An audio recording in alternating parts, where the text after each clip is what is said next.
This isn't just a story. It's a journey, one that'll stay with you long after the video ends. So if you've ever felt love, loss, betrayal, or hope, then stay with us. Because this story deserves to be heard from the very first second to the very last. If this video moves you, even for a moment, please give it a like. Leave a comment telling us which part hit you the hardest, and share it with someone who needs to feel something real today. And if you love stories that are raw, emotional, and unforgettable, then subscribe to the channel. Because we don't just tell stories here, we bring them to life. Nico Reyes didn't believe in fate. He believed in work, in showing up, in keeping your head down and your record clean. After what he'd been through, 2 years inside, 10 years rebuilding, belief wasn't something he afforded himself easily, especially not in love. Not after the way it had let him down. So he stuck to the routine. Mornings at Reyes Auto. Evenings with his 8-year-old son Mateo. And nights too quiet to think too much. Until the day she walked in. Alina Monroe didn't belong in places like this. Not with her pressed white blouse, soft leather flats, and a Volvo that smelled like eucalyptus and money. She looked like she should have been somewhere else. A wine bar maybe. A law firm. Not Reyes Auto on a dusty Tuesday afternoon. But there she was. Trying to keep her cool while smoke rose from under her hood. Nico wiped his hands on a rag and stepped forward. You kill it or just scare it into submission? She looked up. Her eyes met his, sharp, intelligent, wary. I barely drive this thing, she said. And now it hates me. Sounds personal. He cracked the first smile. Tell me something I don't know. Nico popped the hood. You got a name? Alina, she said. Monroe. Nico paused just a second too long. As in Dr. Stephen Monroe's daughter? The surgeon with the country club wife and opinions louder than facts? Yeah. That Monroe. But he didn't say it. Instead he said, Nico Reyes. She tilted her head. You own this place? Something like that. Can it be fixed? Everything can, he said. Just depends on how much you're willing to wait. That made her laugh again. The sound surprised both of them. I've spent most of my life waiting for something to feel right, she said. Maybe this is the week for patience. Nico raised an eyebrow. Don't say that unless you mean it. Some things are worth the wait.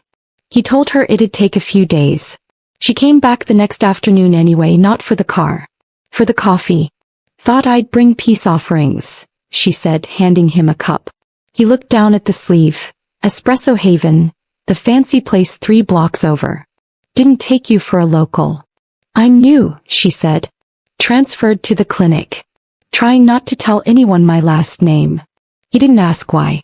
But he noticed how she looked around. Like she wasn't used to stillness. You always this restless? He shrugged. You always this unreadable? Only when someone's watching too close. She smirked. Guess I've got a habit of looking too hard. Nico wiped grease from his hands and nodded toward the bench outside. You want to sit for a bit? She did. And that afternoon they talked. About music. About food. About how weird this town was. Not about prison. Not about parents. Not about past. Just 2 people who weren't supposed to be in the same orbit. Slowly starting to feel gravity. That night, Nico watched Mateo sleep, covers kicked halfway off, a sketchbook still open on his chest. He thought about the woman with the smart mouth and curious eyes. How her smile had snuck under his skin. How she didn't flinch when he told her about his son. How she didn't look at him like he was a caution sign. Maybe fate was real. Or maybe she was just the first person in years who didn't see him as a mistake. That weekend her car was ready. But Alina didn't rush. He lingered. And when he handed her the keys she paused. Would it be crazy if I asked you to dinner? She said. Nico blinked. Not used to being asked. Not used to wanting to say yes. He nodded once. Yeah, but maybe I'm tired of playing it safe. And as she walked away, smiling over her shoulder, Nico realized something dangerous. She wasn't just another customer. She was about to be the one thing he didn't think he could have anymore. Hope. Nico wore his only button-down shirt. The dark blue one that made his shoulders look broader and his tattoos a little sharper. He checked himself once in the cracked mirror of his tiny bathroom, ruffled his hair once, then twice, gave up and left. Matteo looked up from the couch. You look like you're going on a job interview. I'm going on a date. The kid smirked. With the doctor lady? Nico paused. She's not a doctor. Yet, Matteo said, grinning like he knew something Nico didn't. They met at a small Italian restaurant just outside of town. Quiet, dim lighting, the kind of place where no one knew her last name and Nico didn't feel like a walking record. Alina was already there, sipping water, wearing a soft green dress that somehow made her look both elegant and wildly out of place in Redwood Falls. You came, she said when she saw him. Figured I owed you for the espresso, he replied. Their smiles met in the middle. The conversation flowed easier than expected. He talked about the shop. She told him stories from the clinic. The funny ones, the heartbreaking ones, the ones that reminded you that people still deserved second chances. Nico wasn't used to someone listening like she did. And Alina wasn't used to someone talking like they didn't care about impressing her. But then came the interruption. Alina. They both turned. A man in a gray blazer and a watch more expensive than Nico's entire truck stood at the table, eyes wide with surprise, and maybe disapproval. Marcus, she said stiffly. Nico watched the shift, the way her back straightened, the way her fingers froze around her fork. What are you doing here? Marcus asked. Dinner, she said. With someone. Marcus turned to Nico, eyes scanning. Then to her. I didn't expect to see you here. You're not the only one who likes tortellini, she said flatly. Marcus gave a polite, tension-laced smile. We miss you at your father's events. I don't. He looked at Nico again, then gave a nod that wasn't quite respectful. I'll let you two get back to it, he said. Give your mother my best. He walked away like he expected the room to follow him.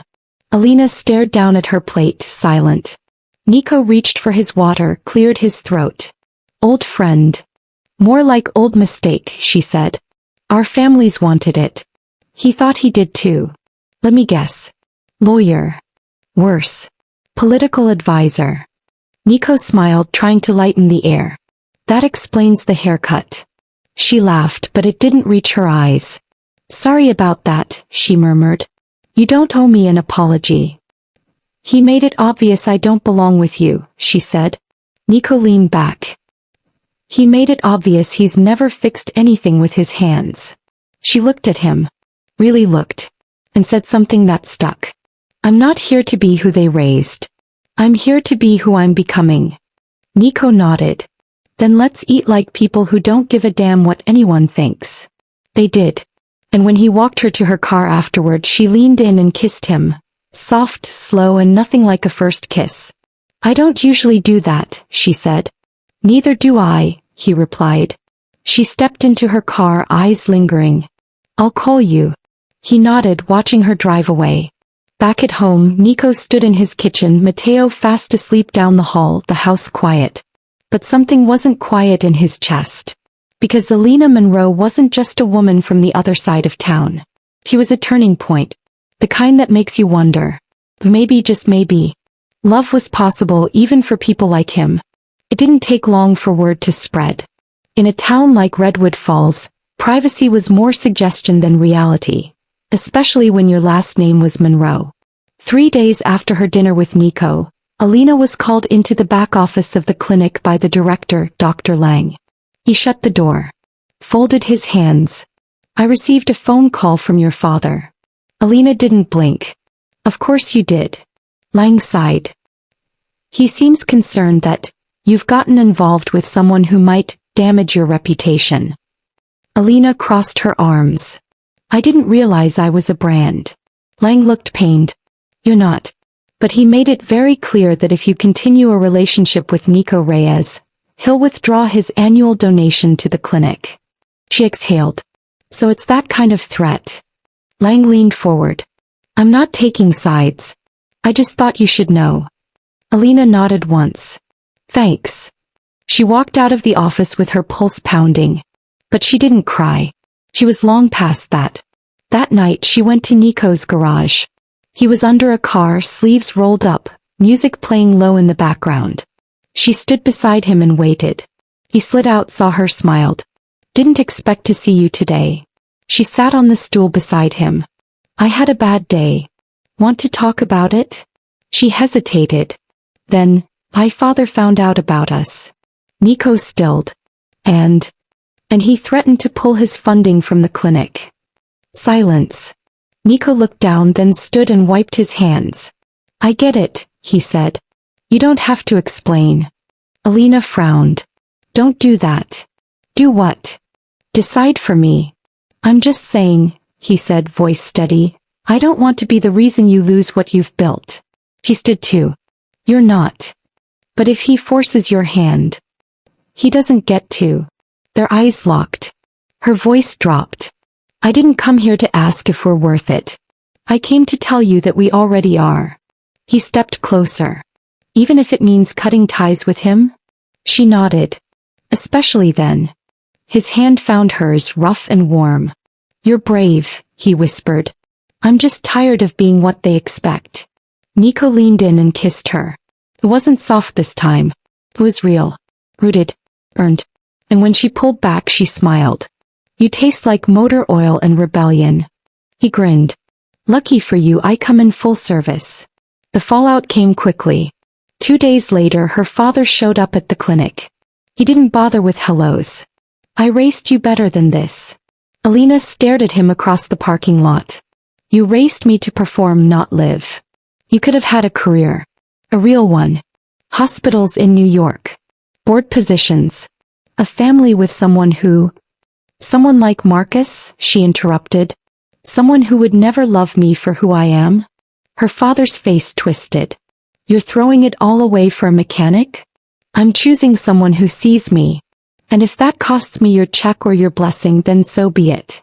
You're making a mistake, he hissed. She smiled, calm, clear. No. I'm finally making a choice. And she turned around. Didn't look back. That evening, Nico found her sitting on the hood of her Volvo in the garage, barefoot, hair tied up, eating French fries. He leaned on the bumper. You okay? Lighter than I've been in years. You sure? She looked at him. I didn't lose anything. I finally stopped borrowing someone else's life. He leaned forward and kissed the corner of her mouth. You know what I think? What? I think love doesn't always arrive dressed in flowers and timing. Sometimes it shows up in grease stains and hard conversations. She smiled. Remind me to take your quote and frame it. That night she stayed over. And for the first time she saw where he slept. Where Matteo kept his drawings on the fridge. Where he lived real life. Imperfect and honest. And in the middle of the night when she curled into his arms he whispered, I didn't think I deserved this. She kissed his chest. You always did. The knock on the door came just after sunset. Nico had just finished tucking Matteo in and was drying his hands from dinner when he heard it. Sharp, deliberate, familiar. He opened the door and found Officer Grant on the porch. Small town. Familiar face. Too familiar. Evening, Nico, Grant said, clipboard in hand. Didn't know I was due for a visit, Nico replied calmly, though his gut tightened. Just a courtesy call, Grant said, glancing over his shoulder. We had a report come in this morning. Something about a possible parole violation. Nico's stomach dropped. From who? Grant didn't answer. I haven't left the county. I've been clean for over 10 years. I know, Grant said. That's why I'm here. To give you a heads up. About what? Your file's been pulled. Someone's pushing to get your probation reevaluated. Digging through old charges. Nico felt heat rise in his chest. I paid my dues. Yeah, Grant said, voice low. But when people with money want you gone, they tend to make noise. Nico didn't need to ask who. He didn't tell Alina right away. But she knew something was wrong the moment she stepped into the garage the next morning. You're too quiet, she said. Nico wiped down a wrench. Got a visit last night. Who? Grant. Her eyes narrowed. What happened? Nico exhaled. Your father filed something. Trying to dig into my record. Get my probation status reviewed. Alina's face went pale. He's trying to ruin your life? Or make me look unstable? Dangerous. But you're not. Doesn't matter if I am, he said. Just matters who believes it. Alina stepped forward, hands shaking. You shouldn't be punished for who you used to be. I'm not, he said softly. I'm being punished for who I'm with. She blinked. You really think this is about me? And for the first time she wondered, what if love wasn't enough? Later that day she went to see her father. She didn't ask for a meeting. Didn't knock. Just walked into his office. Tailored suits, glass walls, controlled everything. I want you to stop, she said. Stephen Monroe looked up from his laptop. Alina. You're always so dramatic. You filed a complaint with Nico's parole officer. I inquired, he said. Which I have every right to do considering you're involved with someone who once stole a car at gunpoint. He was 18. He was dangerous. He's a father. He's a business owner. He's a good man. He's not our kind of man. She stared at him, and finally said it. Then I guess I'm not your kind of daughter. That stopped him. I've spent my entire life trying to impress you, she said, voice shaking. Trying to be something you could stand next to without apologizing. But I'm done. You're overreacting. No, she said. I'm finally reacting. To everything. She turned to leave. You'll regret this, he called after her. She looked back. I already regret not choosing myself sooner. That night Nico sat on the front porch watching the stars. Alina curled beside him, head on his shoulder. What if they come for me? He asked quietly. He didn't hesitate. Then we fight. And if we lose? She looked up at him. Then we fight harder. He kissed the top of her head. I've fought a lot of battles, Alina. She squeezed his hand. Then let me fight this one with you. The next morning a letter arrived. Visual. Stamped. Nico opened it with a deep breath. It wasn't a review. It was a cleared update. A full release. Probation closed. File sealed. At the bottom, a note from the state office. Appeal request withdrawn by external party. Nico stared. Lena read it. Then exhaled. He backed down. Why? She smiled faintly. Maybe someone reminded him what real strength looks like. 6 months later, the sign above the garage had a new addition. Reyes and Monroe Auto and Diagnostics. Underneath it in smaller font. Built on second chances. It wasn't just a business now. It was a message. To everyone in Redwood Falls. And to the world that once told them they weren't meant to last. Life had found a rhythm. Mateo started 4th grade and stopped asking if Alina was going to stick around. She was simply there now. At school pickup, at Sunday dinners, at every one of his science fairs and soccer games. She had opened a small health pop-up on the other side of town. Walk-in blood pressure checks, women's health screenings, wellness classes. She called it the clinic without walls. Because some things are better without barriers. One evening after closing the garage, Nico walked into the house to find Alina standing on the porch barefoot, her hair pulled up, wearing one of his old flannel shirts. He leaned against the doorframe and smiled. I ever tell you how beautiful you are when you look like you belong here? She turned. That might be the most mechanic-flavored compliment I've ever received. He walked over, took her hand. Still true. They sat together on the porch swing, slow and easy. A silence wrapped around them, not the awkward kind. The kind that comes when you finally run out of reasons to run. I never thought I'd get this, Nico said suddenly. Alina looked at him. What? Peace.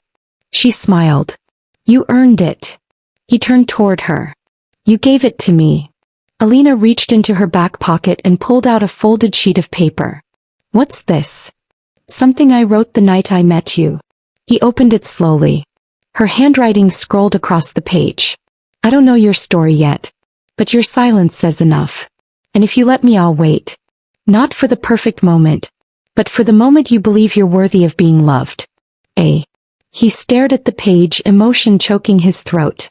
I was never good with words, he said quietly. You didn't need to be, she replied. You just needed to stay. A month later they had a backyard wedding. Simple. Barefoot. Lila Monroe didn't attend, but half the town did. Mateo was the ring bearer. The reception was potluck. The DJ was a high school student with a speaker and a Spotify playlist. And when Alina walked down the path in a sunflower yellow dress, Nico forgot every reason he once had for not believing in fate. Because this was what love looked like when it refused to give up. They never left Redwood Falls. They didn't need to. Their love didn't ask for city lights or approval or grand pronouncements. It just asked to be chosen. Every day. Despite the odds. Years later, when Mateo graduated high school, Alina gave him a key. Not to a car. To the garage. This place built your father, she said. Now it's yours to shape. Nico? He stood behind them, hand on her waist, eyes glassy. Because sometimes love doesn't find you when you want it. Sometimes it finds you when you're finally ready to receive it. And on the very last page of Alina's old journal, the one she kept through all her years of running, she wrote one final line. They told us it would never work. But we were never listening. We were too busy building something real.